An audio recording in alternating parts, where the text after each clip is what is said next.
J'ai vu le vieux et j'ai voulu me le faire. Ce jour-là, Arnaud, d'ordinaire inactif sur les réseaux sociaux, poste ce commentaire. Incroyable, impossible, ne fait plus partie de mon dictionnaire. Qu'a-t-il voulu dire? Le lendemain matin, il affiche cette photo sur son profil Facebook. Une ampoule, comme s'il avait eu une révélation ou une idée extraordinaire. Ce qui a changé ce jour-là, c'est qu'Arnaud aurait pris rendez-vous avec une fille avec laquelle il est en contact sur Internet. Un peu plus tard, ce même jour, il passe à l'action. Pour son rendez-vous galant, il se rend en pleine campagne, à Frégouville, à 2 heures de route de chez lui. C'est dans ce village qu'habite la jeune fille qu'il espère séduire. Seulement la journée ne va pas se passer comme il l'avait imaginé.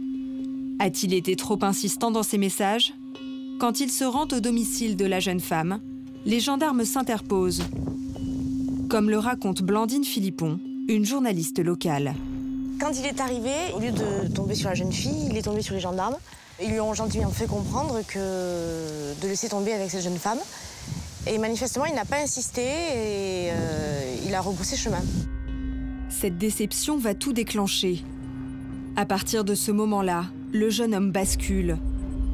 Le soir même, il ne rentre pas chez lui. Il aurait passé la nuit dans sa voiture, à quelques kilomètres de là. Le lendemain, il aurait commencé son équipée mortelle. En 10 minutes, il se rend à Cazaux-Savès, là où se trouve le château de la vicomtesse. Dans le village, il aperçoit un vieux monsieur debout devant chez lui. Arnaud raconte alors avoir pris un sens interdit pour lui foncer dessus, ici, devant sa maison.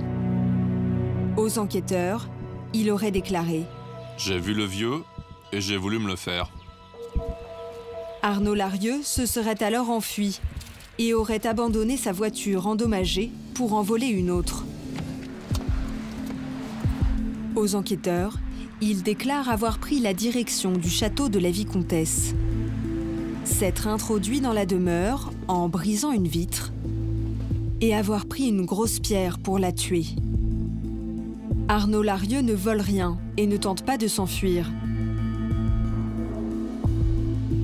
Il dit avoir commis les faits, mais ne donne aucune explication logique, selon Pierre Aurignac, le procureur de la République à Auch.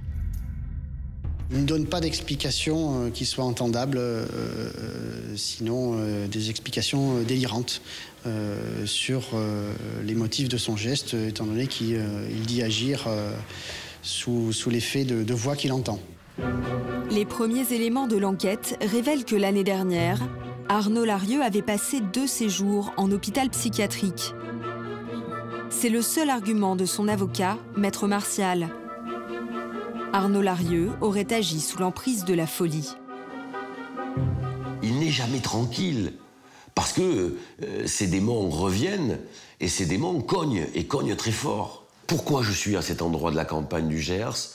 Pourquoi je suis dans ce village? Pourquoi je suis dans cette demeure? Aucune explication. C'est la rencontre de la maladie mentale et du hasard. Arnaud Larieux n'est toujours pas mis en examen. Il a été hospitalisé d'office.